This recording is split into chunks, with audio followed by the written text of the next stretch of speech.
तो चलिए जानते हैं आज की देश और दुनिया की सिलेक्टेड काम की और महत्वपूर्ण 20 बड़ी खबरों को सिर्फ 10 मिनट में। पर अभी तक आप लोगों ने इस वीडियो को लाइक नहीं किया है तो लाइक कर दे और चैनल को सब्सक्राइब कर दे। लोकसभा स्पीकर को लेकर चंद्रबाबू ने बढ़ाई बीजेपी की टेंशन।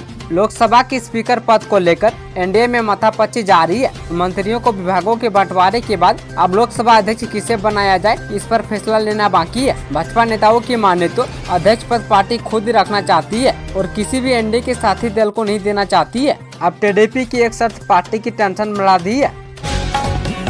राजस्व विभाग में अमीन के पद पर होगी बम्पर बहाली, 10,000 भरे जाएंगे रिक्त पद। किशनगंज में शनिवार को राजस्व एवं भूमि सुधार मंत्री डॉक्टर दिलीप कुमार जायसवाल किसी कार्यक्रम में पहुंचे थे। तभी उन्होंने पत्रकारों से बात करते हुए कहा कि बिहार में 10,000 अमीन की जल्द बहाली की जाएगी। उन्होंने बताया कि कई सालों से अमीन की संख्या में कमी होने के कारण पूरे बिहार में जमीन से जुड़े कई मामले फंसे हुए हैं, जो बिहार के लिए बड़ी समस्या है, जिसे दूर करने के लिए इसी माह के अंत तक 10,000 अमीन की बहाली करने की तैयारी में बिहार सरकार है।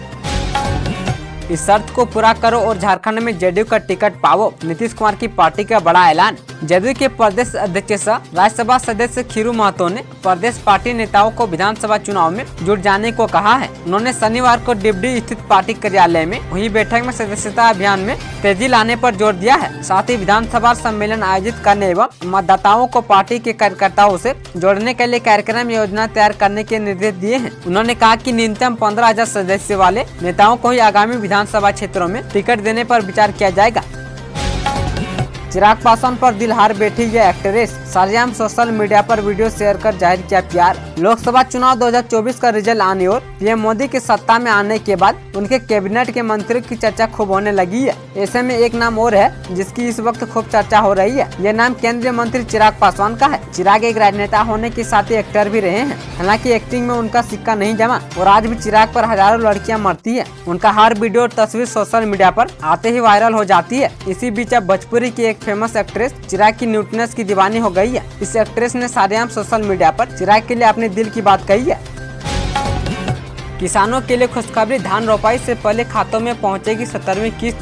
किसान सम्मान निधि की 17वीं किस्त के लिए इंतजार कर रहे किसानों के लिए खुशखबरी है। 18 जून को प्रधानमंत्री नरेंद्र मोदी वाराणसी में किसान संवाद कार्यक्रम में बटन दबाकर 2,000 रुपए की राशि भेजेंगे। इसको लेकर विभाग की ओर से तैयारी शुरू कर दी गई है। धान की रोपाई के पहले ही किसानों के खाते में 2,000 की राशि पहुँचने से खेती करने में आसानी होगी। आगे बिहार में मानसून की फाइनल डेट, इस तारीख से बारिश के आसार। राज्य में भीषण उष्ण लहर का कहर जारी है। लू की लहर से पूरा वातावरण बेहाल है। भीषण गर्मी से लोगों को न तो घर में चैन और न ही बाहर राहत है। राजधानी समेत प्रदेश का अधिकांश भाग तप रहा है। वहीं इस उमस के बीच अब मौसम विभाग ने राहत की खबर दी है। मौसम वैज्ञानिक का कहना है कि जिस तरह से मानसून आगे बढ़ रहा है उससे लगता है कि 4 से 5 दिनों में यानी 20 या 21 जून को बिहार के कुछ हिस्सों में प्रवेश कर जाएगा। खासकर पूर्वी बिहार के कुछ भागों में वर्तमान में आर्द्रता में धीरे धीरे वृद्धि हो रही है। 10वीं 12वीं के छात्रों के लिए खुशखबरी, अब साल में 2 बार दे सकेंगे परीक्षा। इस नए फैसले के अनुसार अब पहली परीक्षा अप्रैल और दूसरी परीक्षा फरवरी के महीने में आयोजित की जाएगी। शिक्षा मंत्री धर्मेंद्र प्रधान ने इस बारे में जानकारी देते हुए कहा कि बोर्ड के एग्जाम साल में 2 बार यानी जेईई की तर्ज पर करने को लेकर सहमति बनी है। उन्होंने कहा कि सरकार चाहती है कि इस नियम को बेहतर तरीके से अमल में लाया जाए, इसलिए सीबीएसई और अन्य बोर्डों के साथ सरकार इसको लेकर चर्चा कर रही है।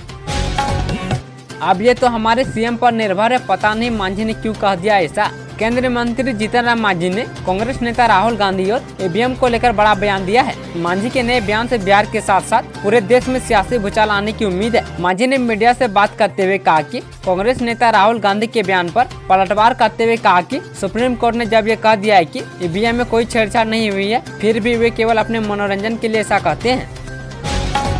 बिहार में महंगी हो जाएगी रेत, नदी घाटों से बालू खनन पर 4 महीने तक रोक। बिहार में हर वर्ष मानसून के दौरान बालू खनन पर रोक लगा दी जाती है। उसी के अनुसार इसी वर्ष भी 15 जून से विभिन्न नदी घाटों पर लाल एवं उजले बालू का खनन बंद हो गया है। अब बालू घाटों में बंदोबस्तधारी किसी प्रकार का खनन नहीं करेंगे। उन्हें पूर्व से स्टॉक किए गए बालू को ही बेचना होगा। बताया कि जिला पदाधिकारी अमन समीर के निर्देश के आलोक में जिले के विभिन्न नदी घाटों पर सरकार द्वारा खनन पर रोक लगाए जाने के बाद प्रशासन व पुलिस की निगरानी बढ़ा दी गई है।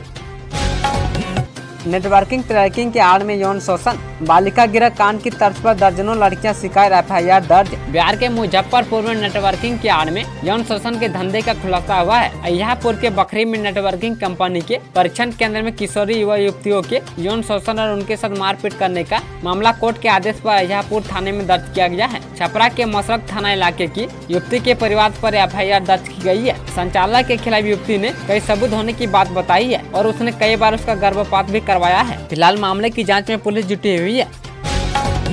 तिलका मांझी भागलपुर यूनिवर्सिटी में आम के लिए भीड़ गई 2 महिला प्रोफेसर, DSW ने लिया एक्शन। बिहार के भागलपुर का जर्दालू आम पूरी दुनिया में मशहूर है। भारत सरकार की ओर से इसे GI टैग भी दे दिया है। हर साल राष्ट्रपति और प्रधानमंत्री को भागलपुर से आम भेजा जाता है। इसे फलों का राजा भी कहा जाता है। लेकिन इस बार आम को लेकर भागलपुर से जो खबर आई है वो काफी हैरान करने वाली है। मामला एक आम के पेड़ के लिए 2 महिला असिस्टेंट प्रोफेसर के बीच आमने सामने लड़ाई का है। महिला प्रोफेसर की यह हरकत विश्वविद्यालय परिसर समेत पूरे भागलपुर में चर्चा का विषय बना हुआ है। बेगूसराय में निपट ला रहे गिरिराज सिंह टेक्सटाइल हब बनने का कपड़ा मंत्री ने बताया प्लान। केंद्रीय कपड़ा मंत्री से बेगूसराय के सांसद गिरिराज सिंह ने रविवार को IGC विकास केंद्र में national institute of fashion technology स्थापित करने को लेकर क्षेत्र का मुआयना किया है। IGC में 7 एकड़ में 5 फेज में बन रहे प्लग एंड प्ले सेंटर में कपड़ा उद्योग स्थापित करने को लेकर अधिकारियों के साथ विचार विमर्श भी किया गया है। गंगा नदी में नाव पलटने से 5 लोग डूबे, NHAI के पूर्व अधिकारी भी शामिल। राजधानी पटना में बाढ़ के उमाशंकर घाट पर रविवार की सुबह 5 लोग गंगा में डूब गए हैं। सभी नालंदा से शव का अंतिम संस्कार करने आए थे। अंतिम संस्कार के बाद स्नान के लिए नाव से गंगा के दूसरे छोर पर जाने के दौरान यह हादसा हुआ है। डूबने वालों में NHAI के पूर्व क्षेत्रीय अधिकारी अवधेश कुमार और उनके पुत्र समेत 5 लोग शामिल बताए जा रहे हैं। NDRF की टीम डूबे लोगों की तलाश कर रही है। पटना के DM शीर्षद कपिल अशोक भी मौके पर पहुंचकर घटना की पूरी जानकारी ली है। शिक्षा विभाग के SCS अब WhatsApp पर सुनेंगे शिकायतें, हर समस्या के लिए जारी किया अलग नंबर। बिहार में शिक्षा विभाग से KK पाठक का तबादला कर दिया गया है। डॉक्टर S सिद्धार्थ अब शिक्षा विभाग के अपर मुख्य सचिव है। वे हर दिन नए फैसले ले रहे हैं। उन्होंने KK पाठक द्वारा जारी की गई कई आदेशों को भी पलट दिया है और उन्होंने स्कूलों में मॉनिटरिंग के तरीके में भी बदलाव किया है। वहीं अब वो स्कूल और विश्वविद्यालय से जुड़ी हर तरह की कमी और शिकायतों को WhatsApp के माध्यम से ऑनलाइन जानेंगे और उनका समाधान भी करेंगे। इसको लेकर शिक्षा विभाग ने 5 WhatsApp नंबर सार्वजनिक कर दिए हैं जिस पर शिकायत की जा सकती है। सांसद पप्पू यादव फोन पर एक मैसेज पढ़कर पहुंच गए पूर्णिया बस स्टैंड। पूर्णिया से नवनिर्वाचित सांसद पप्पू यादव इन दिनों लगातार एक्शन मोड में है। शनिवार को सांसद को WhatsApp पर एक कॉल आता है और वो पूर्णिया बस स्टैंड पहुंच जाते हैं। यहाँ की नारकीय स्थिति देखकर पप्पू यादव नाराज दिखे और उन्होंने आयुक्त को फोन लगा दिया। आयुक्त ने फोन पर जो जवाब दिया उसे सुनकर वर्तमान स्थिति के बारे में समझा जा सकता है। पप्पू यादव ने बस स्टैंड में सुविधाओं को लेकर जनता को भरोसा दिलाया है। अजगैबीनाथ धाम में हजारों की संख्या में श्रद्धालुओं ने किया गंगा स्नान। गंगा दशहरा के अवसर पर बिहार और झारखंड के हजारों श्रद्धालुओं ने सुल्तानगंज अजगैबीनाथ घाट पर गंगा नदी में स्नान किया।